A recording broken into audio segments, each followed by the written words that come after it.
ನಮಸ್ತೆ ನಮ್ಮ ಪ್ರಿಯ ವೀಕ್ಷಕರೇ, ನಮ್ಮ ಲಕ್ಷ ಚಾನಲ್ಗೆ ಸ್ವಾಗತ. ವೀಕ್ಷಕರು, ಇವತ್ತು ನಾವು ನೋಡ್ತಿರೋ ಅಂಥದ್ದು ಒಂದು ಆತ್ಮರಕ್ಷಣಾ ಯಂತ್ರ ಮಂತ್ರ ಎರಡೂ ಕೊಡ್ತಾಯಿದ್ದೀನಿ. ಯಂತ್ರ ಕೊಡ್ತಾಯಿದ್ದೀನಿ. ಈಗ ಫಸ್ಟ್ ನೋಡ್ತಿರೋದು ಯಂತ್ರ, ಇದು ಅದ್ರ ಜೊತೆಗೆ ಮಂತ್ರ ಕೂಡ ಇರುತ್ತೆ. ನನಗಿದು ಆದಮೇಲೆ ನಾನು ಅದು ಕೂಡ ಕೊಡ್ತೀನಿ ನಿಮಗೆ. ಈ ಒಂದು ಮಂತ್ರ ಅಂದರೆ ಇದು ಒಂದು ಆತ್ಮರಕ್ಷಣಾ ಮಂತ್ರ ಮತ್ತು ವೀರಭದ್ರನ ಮಂತ್ರ ಅಂತ ಕೂಡ ಬರುತ್ತೆ. ಇದು ಭಾಳ ಸಾಕಷ್ಟು ಪ್ರಸಿದ್ಧಿಯಾಗಿರುವಂಥದ್ದು, ಭಾಳ ಗುಪ್ತವಾಗಿರೋದು. ಯಾರು ಜಾಸ್ತಿ ಇದನ್ನು ಹೊರಗಡೆ ಹೇಳ್ಕೊಳ್ಳಲ್ಲ, ಇದನ್ನು ಹೇಳಲ್ಲ, ಯಾರಿಗೂ ಹೇಳ್ಕೊಡಲ್ಲ. ಇದು ಭಾಳ ಪವರ್ಫುಲ್ ಆಗಿರೋದ್ರಿಂದ ಮತ್ತು ಇದನ್ನು ಪ್ರಯೋಗ ಮಾಡಿದ್ಮೇಲೆ ಕೆಲಸಗಳು ಸಕ್ಸಸ್ ಆಗೋದ್ರಿಂದ ಇದನ್ನು ಸಾಮಾನ್ಯವಾಗಿ ಯಾರೂ ಕೊಡಲ್ಲ, ಎಲ್ಲ ಒಂದು ಗುಪ್ತವಾಗಿ ಇಟ್ಕೊಂಡಿರ್ತಾರೆ. ಆದರೆ ನಾನೆಲ್ಲ ಕೊಡ್ತಾಯಿದ್ದೀನಿ, ಎಲ್ಲ ಮಾಡಿಕೊಳ್ಳಿ ಅನ್ನೋ ಉದ್ದೇಶ ನಾನು ಕೊಡ್ತಾಯಿದ್ದೀನಿ.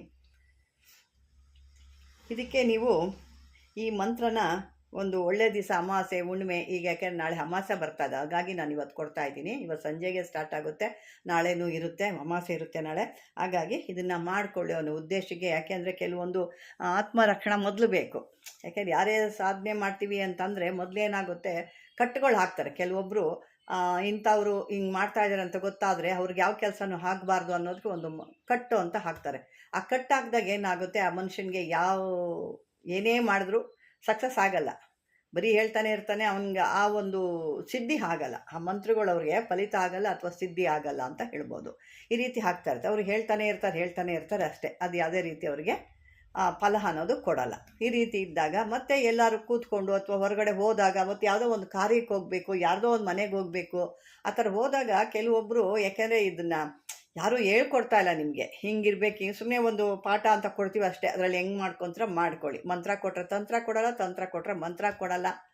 ಕೆಲವೊಂದು ನಿಮಗೆ ಅರ್ಧ ಬರ್ಧ ವಿಷಯಗಳನ್ನ ತಿಳಿಸ್ತಾರೆ.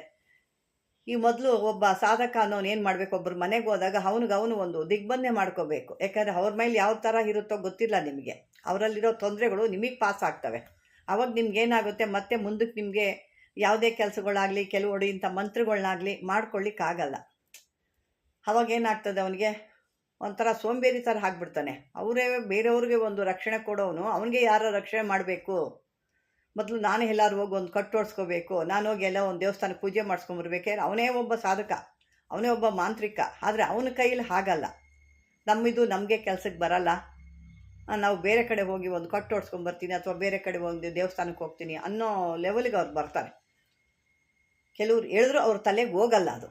ಅಯ್ಯೋ, ಇದು ನನ್ನ ಕೈಲಿ ಆಗುತ್ತಾ, ಇದು ಮಾಡೋಕ್ಕಾಗುತ್ತಾ ಅನ್ನೋ ಒಂದು ಮನಸ್ಸಲ್ಲಿ ಅದು ಬಂದುಬಿಡುತ್ತೆ ಅವರಿಗೆ. ಯಾಕೆಂದರೆ ಇದು ಕಟ್ಟುಗಳು ಇರೋದ್ರಿಂದ, ಅಥವಾ ಬೇರೆಯವ್ರ ಮನೆಗೆ ಏನೋ ಕೆಲಸ ಮಾಡ್ತೀವಿ, ಅವ್ರಿಗೆ ಹೋಗಿ ಅವರಲ್ಲಿರುವಂಥ ನೆಗೆಟಿವ್ ನಾವು ಹೊತ್ಕೊಂಬರ್ತೀವಿ.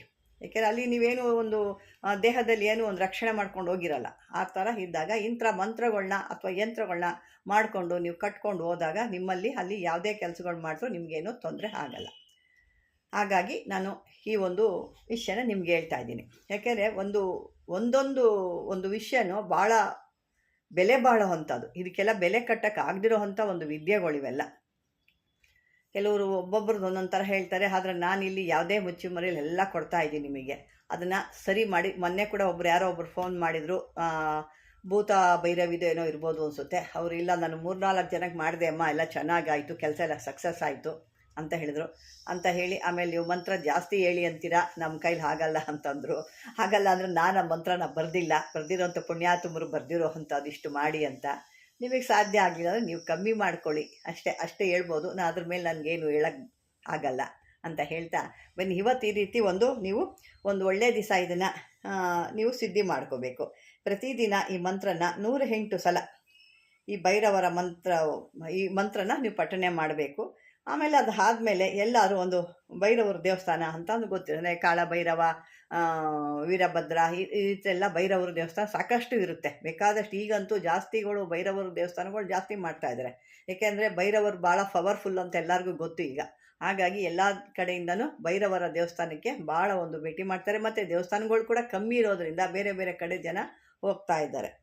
ಹಾಗಾಗಿ ಇದನ್ನು ಎಲ್ಲ ಹೇಳಾದಮೇಲೆ ಪ್ರತಿದಿನ, ಇಲ್ಲಾಂದರೆ ಈ ಭೈರವರ ದೇವಸ್ಥಾನ ಎಲ್ಲಿದೆಯೋ, ವೀರಭದ್ರನ ದೇವಸ್ಥಾನ ಅಥವಾ ಭೈರವರ ದೇವಸ್ಥಾನ, ಕಾಳ ಭೈರವರ ದೇವಸ್ಥಾನ ಎಲ್ಲಿದೆಯೋ ಆ ದೇವಸ್ಥಾನದಲ್ಲಿ ಕೂಡ ಈ ಮಂತ್ರ ಹೇಳ್ಕೊಬೋದು. ಯಾರಿಗಾರು ಅದು ಇತ್ತು ಅಂದರೆ ಆ ದೇವಸ್ಥಾನಗಳಲ್ಲಿ ಹೇಳ್ಕೊಂಡು ಪ್ರದಕ್ಷಿಣೆ ಮಾಡಬೇಕು. ಅದು ನಿಮ್ಮ ಕೈಲಿ ಎಷ್ಟು ಆಗುತ್ತೋ ಅಷ್ಟು ಒಂದು ಪ್ರದಕ್ಷಿಣೆ ಮಾಡಬೇಕಾಗುತ್ತೆ. ಪ್ರದಕ್ಷಿಣೆ ಮಾಡಿ ಅಲ್ಲಿ ಯಾರು ಬಂದಂಥ ಭಕ್ತಾದಿಗಳು ಇರ್ತಾರಲ್ವ, ಪೂಜೆಗೆ ಬಂದಿರ್ತಾರಲ್ವ, ಅಂಥ ಭಕ್ತಾದಿಗಳಿಗೆ ನೀವು ಬೂಂದಿ ಅಥವಾ ಲಡ್ಡುಗಳನ್ನ ನೀವು ಅಲ್ಲಿ ಒಂದು ಪ್ರಸಾದ ರೀತಿ ಹಂಚಬೇಕು. ನೈವೇದ್ಯಕ್ಕೆ ತೋರಿಸ್ಬಿಟ್ಟು ಅಲ್ಲಿ ಒಂದು ದೇವಸ್ಥಾನಕ್ಕೆ ಕೊಟ್ಟು ನೈವೇದ್ಯ ತೋರಿಸಿ ಅದನ್ನು ಅಲ್ಲಿರೋ ಬಂದಂಥ ಭಕ್ತಾದಿಗಳಿಗೆ ನೀವು ಅದನ್ನು ಮಕ್ಕಳಿಗೆ ದೊಡ್ಡವ್ರಿಗೆ ಎಲ್ಲರಿಗೂ ಅದನ್ನು ಒಂದು ಹಂಚಬೇಕು ಭಕ್ತಾದಿಗಳಿಗೆ. ಇದೇ ರೀತಿ 33 ದಿನ ಸೇವೆ ಮಾಡಬೇಕು ನೀವು. ಇದೇ ರೀತಿ ಏನು ಒಂದು ಬೂಂದಿ ಲಡ್ಡು ಏನು ಹಂಚುತ್ತೀರಾ ಅದೇ ರೀತಿ ನೀವು ದೇವಸ್ಥಾನಕ್ಕೆ ಹೋಗಿ ಅಲ್ಲಿ ಒಂದು ಮಾಲೆ ಜಪ ಮಾಡಿ ನೀವು ಅಲ್ಲಿ ಒಂದು 33 ದಿನ ಹಂಚಬೇಕಾಗುತ್ತೆ. ತದನಂತರ 33 ದಿವಸ ಆದಮೇಲೆ ಇಲ್ಲ ಆವಾಗಲೇ ನೀವು ಒಂದು ರೆಡಿ ಮಾಡಿ ಇಟ್ಕೊಂಡಿರ್ತೀವಿ ಅನ್ನೋದ್ರೆ ಆ ಯಂತ್ರನ ಧಾರಣೆ ಮಾಡಿಕೊಂಡು ನೀವು ಕೂಡ ಮಾಡ್ಬೋದು. ಅಥವಾ ಯಾರ್ದಾದ್ರು ಕೆಲಸಕ್ಕೆ ಹೋಗ್ತೀರಾ, ಅವ್ರ ಮೇಲೆ ಯಾವುದೋ ಒಂದು ಭಾಳ ದೊಡ್ಡದೊಂದು ಯಾವುದೋ ಒಂದು ದೊಡ್ಡ ನೆಗೆಟಿವ್ ಇರುತ್ತೆ, ಅಥವಾ ಯಾವುದೋ ದೊಡ್ಡದಾಗಿರೋವಂಥ ಒಂದು ಅಲ್ಲಿ ಜಾಗನೇ ಚೆನ್ನಾಗಿರಲ್ಲ, ಭಾಳ ತೊಂದರೆ ಕೊಡೋವಂಥ ಜಾಗ ಇರುತ್ತೆ.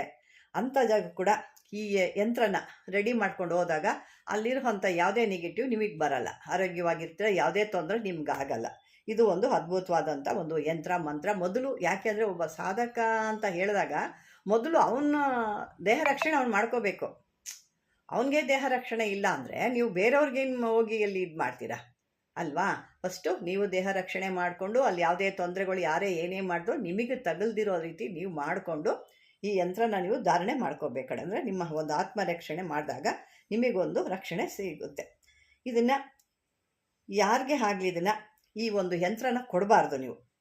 ಮತ್ತು ಇದಕ್ಕೆ ಏನಪ್ಪ ಅಂದರೆ ಪ್ರತಿ ಮಂಗಳವಾರ ಎಲ್ಲಿ ವೀರಭದ್ರನ ದೇವಸ್ಥಾನ ಇದೆಯೋ, ಎಲ್ಲಿ ಭೈರವರ ದೇವಸ್ಥಾನ, ಎಲ್ಲಿ ಕಾಳಭೈರವನ ದೇವಸ್ಥಾನ ಇದೆಯೋ ಅಂಥ ದೇವಸ್ಥಾನಗಳಿಗೆ ಅವಾಗ ಹೋಗಿ ನೀವು ಸಹಸ್ರನಾಮಾವಳಿ ಅಂದರೆ ಆ ಒಂದು ವೀರಭದ್ರನ ಸಹಸ್ರನಾಮಾವಳಿನ ಅಥವಾ ಜಪ ಮಾಡಿ ಬರಬೇಕಾಗುತ್ತೆ.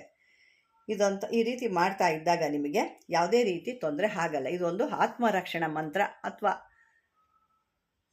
ಬೇರೆ ರೀತಿಲಿ ಕೂಡ ನಿಮ್ಮ ದೇಹ ರಕ್ಷಣೆ ಕೂಡ ಆಗ್ಬೋದು, ಅಥವಾ ದುಷ್ಟಶಕ್ತಿಗಳಿಂದ ದೂರ ಇರುವಂಥ ಒಂದು ಆ ಶಕ್ತಿ ಕೂಡ ನಿಮಗಿರ್ಬೋದು. ಇದೆಲ್ಲ ಮಾಡ್ಕೊಂಡಾಗ ನಿಮ್ಮಲ್ಲಿ ಒಂದು ದೇಹದಲ್ಲಿ ಒಂದು ಶಕ್ತಿ ಒಂದು ಉತ್ಪತ್ತಿ ಆಗುತ್ತೆ. ಯಾವ ದುಷ್ಟಶಕ್ತಿಗಳಾಗ್ಬೋದು, ಮಾಟ ಆಗ್ಬೋದು, ಮಂತ್ರ ತಂತ್ರ ಯಾವುದೇ ರೀತಿ ಏನೇ ಮಾಡಿದ್ರು ಮನುಷ್ಯನಿಗೆ ಅದು ತಗಲಲ್ಲ. ಈ ರೀತಿ ಒಂದು ಸರ್ವಜನ ಒಂದು ಇದು ಅಂತ ಹೇಳ್ಬೋದು, ಅಥವಾ ದೃಷ್ಟಿರಿ ಅಂತ ಹೇಳ್ಬೋದು, ವೀರಭದ್ರಂದು ಅಂತ ಹೇಳ್ಬೋದು, ಅಥವಾ ನಿಮ್ಮ ಒಂದು ದೇಹಕ್ಕೆ ರಕ್ಷಣೆ ಅಂತ ಕೂಡ ಹೇಳ್ಬೋದು, ಆತ್ಮರಕ್ಷಣೆ ಅಂತ ಹೇಳ್ಬೋದು. ಸಾಕಷ್ಟು ಇದಕ್ಕೆ ಹೆಸರಿದ್ದಾವೆ. ಅದರಲ್ಲಿ ನೀವು ಯಾವುದು ಆಗುತ್ತೆ ಅನ್ನೋದು ನಿಮಗೆ ಸೇರಿದ್ದನ್ನು ಇದು ನೀವು ಈ ರೀತಿ ಮಾಡಿಕೊಂಡು ನೀವು, ಯಾಕೆಂದರೆ ನಾನು ನಾಳೆ ಇರೋದ್ರಿಂದ ನಾನು ಇವತ್ತು ಇದನ್ನು ನಿಮಗೆ ಕೊಡ್ತಾಯಿದ್ದೀನಿ. ಯಾಕೆಂದರೆ ಇದನ್ನು ಸ್ವಲ್ಪ ಮಾಡ್ಕೊಳ್ಳೋಕ್ಕೂ ಕೂಡ ಕಷ್ಟ ಆಗುತ್ತೆ. ಈಗ ನಾವು ಮಂತ್ರ ನೋಡ್ಕೊಳ್ಳೋಣ ಹೇಗಿದೆ ಹೆಂಗಿದೆ ಅಂತ. ನೋಡಿ ವೀಕ್ಷಕರೇ, ಇದು ಆತ್ಮರಕ್ಷಣಾ ಮಂತ್ರ ಅಂತ ಅಂದ್ಬಿಟ್ಟು ನಮಗೆ ಮೊದಲೇ ನಿಮಗೆ ನಾನು ಚಕ್ರ ಕೊಟ್ಟಿದ್ದೆ. ಅಂದರೆ ಚಕ್ರ ಅಂದರೆ ತಾಯ್ತ ಮಾಡಿ ಹಾಕ್ಕೊಳ್ಳೋ ಅಂಥದ್ದು ಕೊಟ್ಟಿದ್ದೆ. ಇದು ಬಂದು ನಿಮಗೆ ಮಂತ್ರ. ಇದನ್ನು ಸರಿಯಾಗಿ ಉಚ್ಚಾರಣೆ ಮಾಡಬೇಕು. ಸುಮ್ಮನೆ ನೀವೇನೋ ರೀತಿ ಇಲ್ಲ ಮಾಡ್ತೀನಿ ಅಂದರೆ ಆಗಲ್ಲ. ಇದು ಸರಿಯಾದ ಉಚ್ಚಾರಣೆ ಆದಾಗ ಮಾತ್ರ ಈ ಮಂತ್ರ ಸಿದ್ಧಿ ಆಗುತ್ತೆ. ನೀವು ಅರ್ಜೆಂಟ್ ಯಾವುದೋ ರೀತಿ ಎಲ್ಲ ಬೇರೆ ರೀತಿಯಲ್ಲಿ ಮಾಡಿದ್ರೆ ಆಗಲ್ಲ. ಇದು ಸ್ವಲ್ಪ ಕಷ್ಟ ಇರುತ್ತೆ. ತಿರುಗಿಸ್ಬೇಕು, ಮಾತುಗಳನ್ನ ತಿರುಗಿಸ್ಬೇಕಾದ್ರೆ ಕೆಲವೊಂದು ಬೇಗ ತಿರುಗಲ್ಲ ಇವೆಲ್ಲ. ಹಾಗಾಗಿ ನೀವು ನಿಧಾನವಾಗಿ ಕೂತ್ಕೊಂಡು ಇವತ್ತೆಲ್ಲ ಅದನ್ನು ಒಂದು ಬಯಡ್ ಮಾಡ್ಕೊಳ್ಳಿ. ಅಂದರೆ ಒಂದು ಪಠಣೆ ಮಾಡಿ ಸಿದ್ಧ ಮಾಡಿಟ್ಕೊಳ್ಳಿ. ನಾಳೆ ಅಮಾವಾಸ್ಯೆ ಬೇಕಾದರೆ ನೀವು ಮಾಡ್ಕೋಬೋದು ಅಂತ ಹೇಳ್ತಾ ಇದ್ದೀನಿ. ಇದು ಒಂದು ವಿಡಿಯೋ ನಿಮಗೆ ಭಾಳ ಉಪಯೋಗಕ್ಕೆ ಬರುತ್ತೆ. ಯಾಕೆಂದರೆ ಎಲ್ಲನೂ ಉಪಯೋಗಕ್ಕೆ ಬಂದಾಗ ಇದು ಕೂಡ ಯಾಕಂದ್ರೆ ನಿಮ್ಮ ಆತ್ಮ ಒಂದು ರಕ್ಷಣೆ ಸರಿಯಾಗಿತ್ತು ಅಂತಂದರೆ ಅದು ಕೂಡ ನಿಮಗೆ ದೇಹದಲ್ಲಿ ಕೂಡ ನಿಮ್ಗೆ ಸಿದ್ಧಿ ಆಗುತ್ತೆ. ಯಾಕಂದರೆ ಇದು ಸರಿಯಾಗಿಲ್ಲ, ನಾನು ಸರಿಯಾಗಿ ಮಾಡ್ತಾಯಿದ್ದೀನಿ. ಯಾಕೆ ನೀವು ಬೇರೆ ಯಾವುದಾದ್ರು ಮಂತ್ರ ಬಂತು ಅಂದರೆ ಇದು ಅದೇ ಮಂತ್ರ ಅಂತ ಅಂದ್ಕೊತೀರಾ, ಅಥವಾ ಬೇರೆ ಯಾವುದೋ ಒಂದು ಮಂತ್ರನ ಇದು ಮಾಡಿದ್ರು ಮಿಸ್ ಮಾಡಿದ್ರು ಅಂತ ಅಂದ್ಕೊತೀರಾ. ಹಾಗಾಗಿ ನಾನು ಇದನ್ನು ಸರಿಯಾಗಿ ಸೆಟ್ ಮಾಡಿ ಇಡ್ತಾಯಿದ್ದೀನಿ ಅಷ್ಟೇ. ಇಲ್ಲಿ ಬೇರೆ ಯಾವುದೋ ನೀವು ಏನೋ ಇದು ಮಾಡ್ಕೊಳ್ಳೋದಲ್ಲ. ಮತ್ತು ಆ ಮಂತ್ರಕ್ಕೆ ಸ್ವಲ್ಪ ನಾನು ಅಡ್ಜಸ್ಟ್ ಮಾಡಿ ಇಟ್ಟಿದ್ದೀನಿ. ಇದು ಅದೊಂದು ರೀತಿ ಸೀದಾ ಬಂದರೆ ಇದು ಒಂದು ಸ್ವಲ್ಪ ಲೆಫ್ಟಿಗೆ ತಿರ್ಕೊಂಡಿರುತ್ತೆ, ಅಂದರೆ ಉಲ್ಟಾ ಬಂದಿರುತ್ತೆ. ಸರಿಯಾಗಿ ನೋಡ್ಕೊಂಡು ನೀವು ಸಿದ್ಧಿ ಮಾಡ್ಕೊಳ್ಳಿ. ಯಾಕಂದ್ರೆ ನಾನು ಅದನ್ನು ಕವರ್ ಮಾಡಿ ನಿಮಗೆ ಕೊಡಬೇಕಲ್ವ, ಅದು ಯಾವ್ಯಾವ ರೀತಿ ಇರುತ್ತೋ ಆ ರೀತಿ ನಾನು ನನ್ನ ಒಂದು ಸ್ಟ್ಯಾಂಡು ಅಂದರೆ ಮೊಬೈಲ್ ಸ್ಟ್ಯಾಂಡ್ ಸರಿ ಮಾಡ್ಕೊಂಡು ನಿಮಗೆ ಕೊಡ್ತಾ ಇದ್ದೀನಿ. ಇದನ್ನು ಸರಿಯಾಗಿ ನೋಡಿಕೊಂಡು ಸರಿಯಾದ ವಿಧಿ ರೀತಿಲಿ ನಾನು ಹೇಳಿದಂಥ ರೀತಿಲಿ ಸರಿಯಾಗಿ ಮಾಡ್ಕೊಳ್ಳಿ. ಮತ್ತು ನಿಮ್ಗೆ ನಾವು ವೀಡಿಯೋ ಹಾಕಿರ್ತೀವಿ, ಇಷ್ಟು ಡೀಟೇಲಾಗಿ ಹೇಳಿರ್ತೀವಿ, ಮತ್ತೆ ಒಂದು ಸರಿ ಡೀಟೇಲ್ ಮಾಡಿ, ಮತ್ತೆ ಒಂದು ಸರಿ ಕೊಡಿ, ಮತ್ತೊಂದು ಸರಿ ವೀಡಿಯೋ ಮಾಡಿ ಅಂತೀರ. ಯಾಕಂದರೆ ನಾನು ಇಷ್ಟು ಮಾಡೋದು ಎಷ್ಟು ನನಗೆ ಕಷ್ಟ ಇದೆ ಅಂತ ನಿಮಗೆ ಗೊತ್ತಿರಲ್ಲ. ಅದನ್ನು ನೀವೇನು ಮಾಡಿ ಮತ್ತೊಂದು ಸರಿ ಕೊಡಿ. ಒಂದು ಸರಿ ಆದರೆ 3-4 ಸರಿ ಓದಿ, ನೀವು ಅರ್ಥ ಆಗುತ್ತೆ. ಅರ್ಥ ಆದರೂ ಮತ್ತೊಮ್ಮೆ ಕೊಡಿ, ಅದ್ರ ಬಗ್ಗೆ ಡೀಟೇಲ್ಸ್ ಕೊಡಿ. ಮತ್ತು ಇನ್ನೊಂದು ಸರಿ ನೀವು ಕಮ್ಮಿ ಮಾಡಿ ಮಂತ್ರನ ಅಂತೆಲ್ಲ ಹೇಳಿದ್ರೆ ನಾನು ಅದೇ ಈಗೇನು ಮಾಡಬೇಕು, ಮೋಸ ಮಾಡಬೇಕಾಗುತ್ತೆ ನಲ್ಲಿ. ಅಲ್ಲಿ ಅರ್ಧ ಇಲ್ಲ ಅರ್ಧ ಮುಚ್ಚಿಕ್ಕಿ ನಿಮಗೆ ಕೊಡಬೇಕಾಗುತ್ತೆ. ಅದಕ್ಕಾಗಿ ಆ ರೀತಿ ನಿಮಗೆ ಸರಿಯಾಗಿರೋದು ಬೇಕು ಅಂತಂದರೆ, ನಿಮ್ಗೆ ಇಷ್ಟವಾದರೆ, ಅದು ನಿಮ್ಗೆ ಆಯಿತು ಅಂದರೆ ಅದನ್ನು ನೋಡಿ. ನಿಮ್ಮ ಕೈಲಿ ಸಾಧ್ಯ ಆಗಿಲ್ಲ ಅಂದರೆ ಬಿಟ್ಬಿಡಿ. ಸುಮ್ಮನೆ ಅದನ್ನು ಆಗಲಿಲ್ಲ, ಇಷ್ಟ ಆಯಿತು, ಇಷ್ಟು ದೊಡ್ಡದಾಗಿದೆ, ಚಿಕ್ಕದಾಗಿದೆ ಇದು ಹೇಳಿದ್ರೆ, ನಾನು ಬರೆದಿದ್ರೆ ಅಥವಾ ನಿಮಗೆ ನಾನು ಮೋಸ ಮಾಡಬೇಕು ಕೊಡೋಂಗೆ ಕೊಟ್ಬಿಟ್ಟು ಅದರಲ್ಲಿ ಅರ್ಧ ಒಂದು ಕೊಡೋದು ಅಥವಾ ಕಾಲು ಭಾಗ ಕೊಡೋದು ಅಥವಾ ಮುಚ್ಚಿಕ್ಕೋದು ನಾನು ಮಾಡಿದ್ರೆ ಅದು ನನ್ನ ಕರ್ಮ. ಅದನ್ನು ನಾನು ತೊಗೊಳಕ್ಕೆ ನಾನು ರೆಡಿ ಇಲ್ಲ. ನಿಮಗೆ ಅದು ಸಾಧ್ಯ ಆದರೆ ಮಾಡ್ಕೊಳ್ಳಿ, ಅಸಾಧ್ಯವಾದನ್ನೇ ಮಾಡೋಕ್ಕೆ ಹೋಗಬೇಡಿ. ಯಾಕಂದರೆ ಎಲ್ಲನೂ ಮಾಡಲಿಕ್ಕಾಗಲ್ಲ. ಹೊಟ್ಟೆ ಎಷ್ಟು ಹಿಡಿಯುತ್ತೋ ಅಷ್ಟು ಮಾತ್ರ ಊಟ ಮಾಡ್ತೀವಿ. ಊಟ ಸಿಕ್ತು ಅಂದ್ಬಿಟ್ಟು ಎದ್ವಾ ತಿಂದರೆ ಏನಾಗುತ್ತೆ ಹೇಳಿ? ಅನಾರೋಗ್ಯಕ್ಕೆ ಬರ್ತೀವಿ. ಅದೇ ರೀತಿ ನಿಮಗೆ ಸಾಧ್ಯ ಆದವ್ರು ಇದನ್ನು ಮಾಡ್ಕೊಳ್ಳಿ, ಅಸಾಧ್ಯ ಆದವ್ರು ಇದನ್ನು ಬಿಟ್ಬಿಡಿ. ಮುಂದೆ ಇನ್ನೂ ಸಾಕಷ್ಟು ಇದರಲ್ಲೇ ಚಿಕ್ಕದು ಕೂಡ ಬರ್ಬೋದು ನಿಮಗೆ. ಹಾಗಾಗಿ ಕಾಯಿರಿ, ಸ್ವಲ್ಪ ವೆಯ್ಟ್ ಮಾಡ್ತಾಯಿದ್ರೆ ನಿಮಗೆ ಇನ್ನೂ ಕೂಡ ಚಿಕ್ಕದಾಗಿ ಇರೋದು ಕೂಡ ನಾನು ಕೊಡ್ತೀನಿ. ಮುಂದೆ ಕಾಯ್ದು ನೋಡಿ ಅದನ್ನು ಯಾವ್ದು ಬರ್ಬೋದು, ಏನು ಬರ್ಬೋದು, ಇನ್ನು ಯಾವ ರೀತಿ ಇರುತ್ತೆ ಅಂತ. ಹಾಗಾಗಿ ಈ ಒಂದು ವಿಡಿಯೋ ನಿಮ್ಗೆ ಇಷ್ಟವಾಗಿದೆ ಮತ್ತು ಉಪಯೋಗ ಬಂದಿದೆ ಅಂತ ಹೇಳ್ಕೊಳ್ತೀನಿ. ಈ ಒಂದು ವಿಡಿಯೋ ನಿಮ್ಗೆ ಇಷ್ಟವಾದರೆ ಲೈಕ್ ಮಾಡಿ, ಶೇರ್ ಮಾಡಿ. ಅದೇ ರೀತಿ ಹೊಸ್ದಾಗಿ ಯಾರು ನೋಡ್ತೀರೋ ಅದನ್ನು ಸಬ್ಸ್ಕ್ರೈಬರ್ ಮಾಡ್ಕೊಳ್ಳಿ ಅಂತ ಹೇಳ್ತಾ, ವೀಕ್ಷಕರೇ, ಇದುವರೆಗೂ ನನ್ನ ಒಂದು ವಿಡಿಯೋ ನೋಡಿದ್ದಕ್ಕೆ ಧನ್ಯವಾದಗಳು.